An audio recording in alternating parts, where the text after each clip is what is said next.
For Fox News, Tucker Carlson tonight is a ratings juggernaut. Last month, it averaged 3.2 million viewers, making it America's most watched cable news program. But those ratings come with a cost, intense xenophobia that may be what Fox viewers want, but has already been catastrophic for the country. Adam Riley has more. Last week, Tucker Carlson offered a forthright synopsis of how he views the politics of immigration. The Democratic Party is trying to replace the current electorate, the voters now casting ballots, with new people, more obedient voters from the third world. And he insisted, despite the phrase more obedient voters from the third world, that's not racist. I mean, everyone wants to make a racial issue out of it. Ooh, the white replacement theory. No. This is a voting rights question. To which the Anti-Defamation League replied, yeah, actually, that is racist. The great replacement theory, as it's known, is this toxic idea that there are a cabal of Jews plotting to overrun the country with immigrants, Muslims, black people, etc., and commit what they call white genocide. And, says ADL head Jonathan Greenblatt, it's an idea that has repeatedly led to lethal violence in recent years in Charlottesville, Pittsburgh, Christchurch, New Zealand, and El Paso. How can they countenance their network being used to mainstream the most violent and toxic ideas? But apparently they can. After the ADL called for Carlson's firing, Fox chairman Lachlan Murdoch insisted Carlson had actually, quote, decried and rejected replacement theory in that segment, a claim the ADL called untrue in a second letter. Whether all this will hurt Carlson's ratings or boost them remains to be seen. You know, Callie, it's interesting that these complaints from the ADL came the same week that the former Prime Minister of Australia accused Rupert Murdoch of the same thing, basically saying that he's been a poison on this country, that his network skewered the results of our election by, taking talking points from Vladimir Putin. But this is their lifeblood, Tucker Carlson and many other people that host primetime shows. Do you see the complaints from the ADL or anybody really making a difference? No, because we've had two ongoing conversations on this show. One, if they like you, you can damn near run naked in the hallway and, nothing's going to happen. The second thing is there's been all kinds of talk about coded language.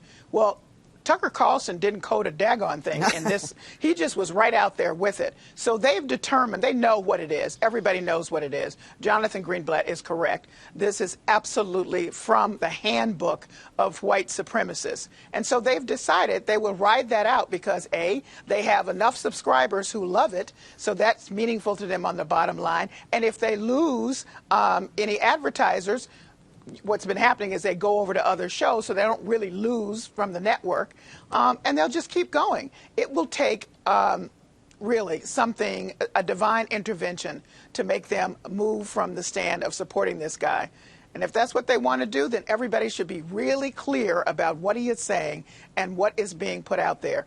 It is beyond horrific, it's dangerous, and it's appalling, but that's what you have.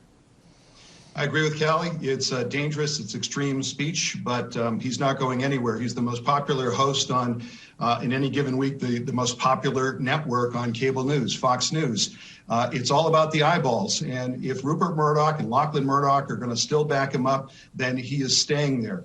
The thing is, have you seen any real action on this call for boycotting advertisers? So far, I haven't seen any. I may have missed some. And the important thing to remember is even a boycott of advertisers is not going to be the biggest loss of revenue. They get more revenue from their subscribers than they do from their advertisers. So unless, we talk about divine intervention, unless he does something illegal outside of work or whatever, and I'm not saying that he should, but that's what it will take probably to get him off the air. Yeah, what's that old saying about getting in a mud wrestling fight with a pig? The pig loves it, and you just get covered in filth. I really think that Carlson is baiting other media into amplifying his garbage that he spews. Notice how he tipped his hand there. They're all going to claim replacement theory. Yeah, he knew that what he was doing was espousing that. He's teeing it up as now they're all going to go after me. So come on, campers, boys and girls watching at home, or rather elderly men and women, for the most part, watching at home. Rally behind my side. It's yet another titanic struggle with the dreaded mainstream media. He knows exactly what he's doing. The 3.2 million sounds impressive, but it's a drop in the bucket of the sentient American adult population.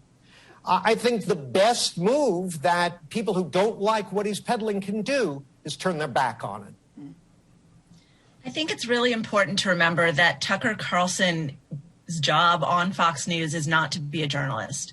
And keeping him on the air is not a journalistic decision. It's not a moral decision. It's a business decision. There are plenty of people who agree with what he's saying, and those people are watching, and they're preaching to their choir. His show is entirely about confirmation, not information. So I don't see him going away anytime soon, and I don't see Fox News having a problem with him saying what he's saying, because a lot of the people who are watching already agree with it. They're not offended. And I think it's also important to remember that those advertising dollars, there's a lot of talk about businesses pulling their advertising dollars out, and then they don't do it, or they bring it back. So at this point, it's an empty threat. I don't really see much changing. You know, Kelly, though, we have seen examples, even with Kirk and Callahan, where the advertisers, and that was because the advertisers spoke up. It wasn't just because they pulled the ads, but they said something publicly. Would that make a difference? It might make a difference, but to Lylah's point, if you just go away temporarily, you know, nothing happens. I mean, if you're making a statement, you walk away and make a statement. And I'm sorry to say, I don't see it happening. I just don't see it happening. It really will have to be something that they consider horrific. And I don't know what that is. I'm trying to imagine. Murder, maybe, I don't know. But he's going to be sitting right there till he's 90, probably. Oh, gosh. All right.